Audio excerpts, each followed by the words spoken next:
عزل دې ته ویل کېږي چې داسې طریقې اختیار کړي چې هغې چې بچی پیدا نه شي، یعنی خانداني منصوبندي مو ته ویلی شي، د نسل د بندولو چې کومې طریقې دي چې هغه طریقې اختیار کړي چې ماشوم او بچی پیدا نه شي، ځکه دا بیا په وینځه کې عیب دی.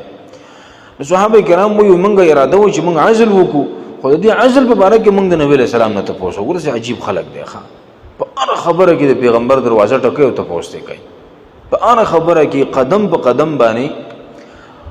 او هر مسلمان نه پکار دی چې د ژوند په هر پړاو کې د اسلام او د شریعت رهنمایي حاصله کړي، چې په دې ځای کې اسلام ما ته څه وایي، دا زما غم دی نو په غم کې د اسلام څه هدایات دي، دا خادي ده په خادي کې اسلام ما ته څه وایي، خوشحالي ده او د ماشوم سنت دی په دې کې ما ته اسلام څه ویلي دي، زما کاروباری زندگی دا په دې کې ماته اسلام څه ویلي دي، زما سیاسي زندگی دا په دې کې ماته اسلام څه ویلي.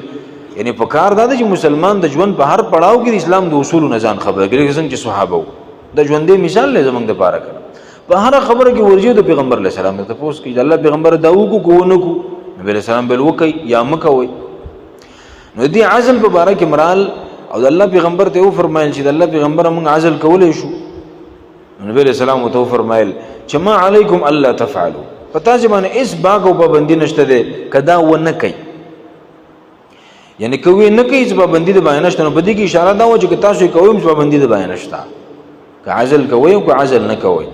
او به نبی صلی الله علیه وسلم فرمایل چې ما من نسمه کائنه الى یوم القیامه الا وهي کائنه، د کومې نطفه نه چې الله دا لیکلی چې دین او ماشوم پیدا کیږي هغه به خامخا پیدا کیږي، اګه د معمولی ذره نه ولې خو به خامخا پیدا کیږي، نو هغه تاسو په دې باندې نشي بندولی.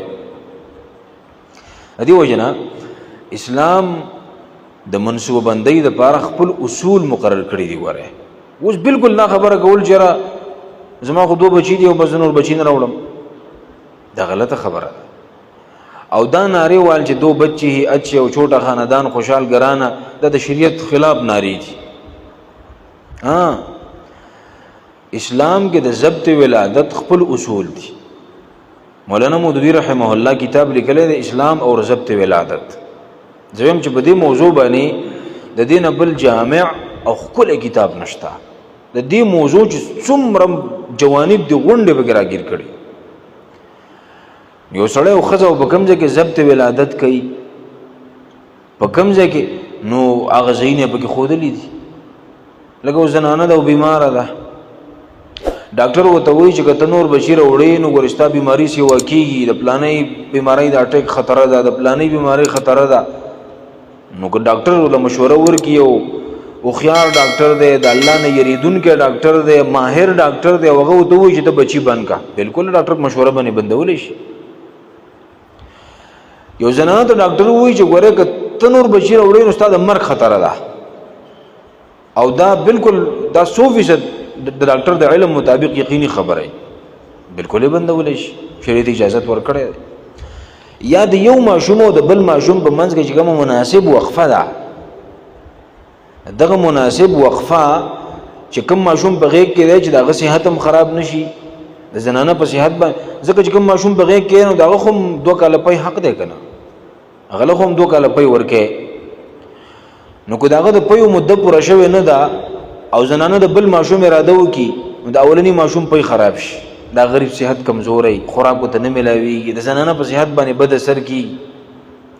نو دې مناسب وقفې سره دا ده چې کوم ماشوم په غېږ کې دی نو د هغه صحت به هم بچ شي او د زنانه صحت هغه به مترګه په طاقت کې شي.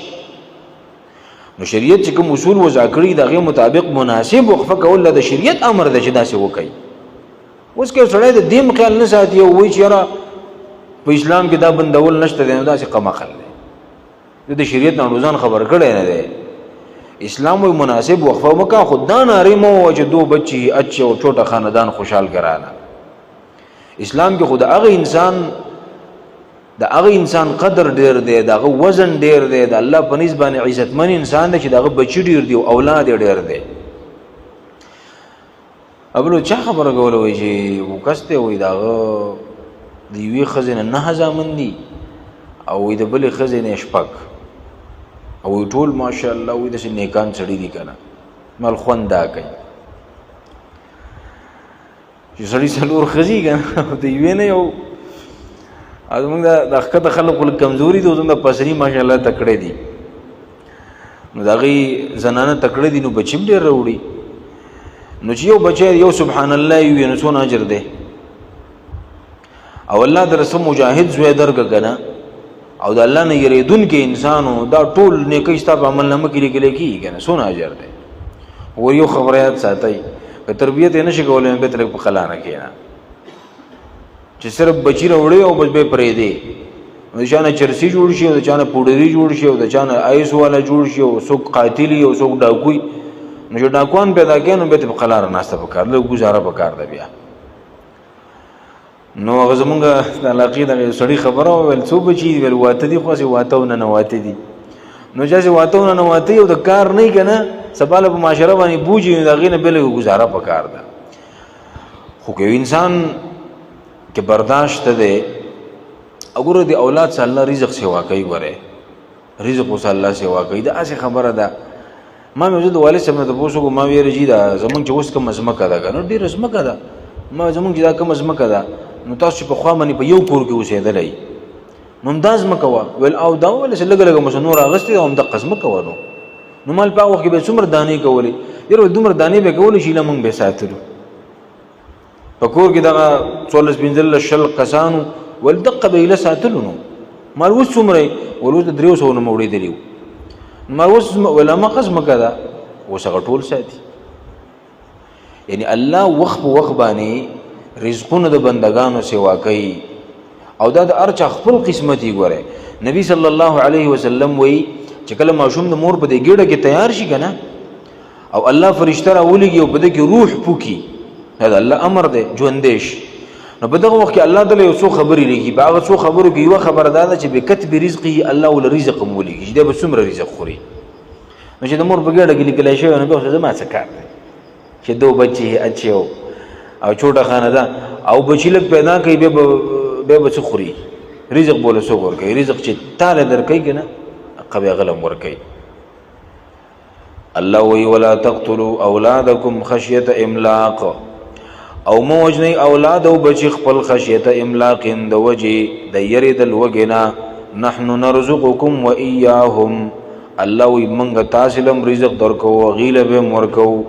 نو د رزق غم یې مه کوه، رزق بول الله ورکوي، د رزق خزانې د الله سره دي. خو ته د تربیت غم وکړه، چې په تا باندې کوم حقونه دي د هغې غم یې وکړه، او الله به دې انشاءالله سم سړی جوړوي، سم سړی به دې الله تعالی جوړوي. پلار یې غریبي او یو پلار یو وتلس بچي راغټ کړي، او په هغه غربت کې چې هغه بچي راغټ شي، نو هغه پلار یې دومره مالدار شي چې بې مال ځای کولی نه شي. دا دغه بچو برکت دي، دغه بچو رزق چې الله په دې وپسې لیکلی. نو نبی صلی الله علیه وسلم دلته صحابو ته د عزل اجازت ورکړی و. نو علماو دې نه دا خبره معلومیږي چې د ضرورت په وخت کې عزل کول او منصوبه بندي کول دا جایز دي، خو د شریعت د اصولو مطابق، او دغې نه ځان خبرول پکار دي. که یو کس واده کوي نو پکار ده چې اول د دې اصولو نه ځان خبر کړي.